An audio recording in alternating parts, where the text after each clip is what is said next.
আসসালামু আলাইকুম। আজকের করব লিচুর জুস। প্রথমে কটা আমি লিচু নিয়েছি, এতে লেবু দিলে এই জুসটা খেতে আরও টেস্টি হবে।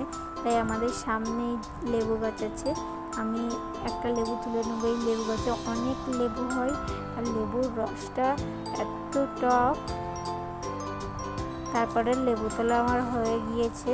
আমি ওদের যে লিচুটা খোলা থেকে বের করতে হবে, লিচু ছাড়ানো হয়ে গেছে। ছাড়ানোর পর যে দানাটা ভিতর দিয়ে বীজটা বের করতে হবে, সেটাও বের করা হয়ে গেছে। তারপর কিছু লিচু কুচিয়ে রেখে দিয়েছি আর কিছুটা আমি মিক্সারে দিয়েছি।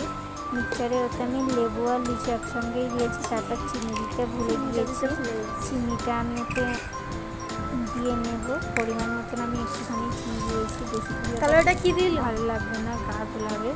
ওতেই আছে পরিমাণ মতন একটুখানি চিনি দিয়েছি।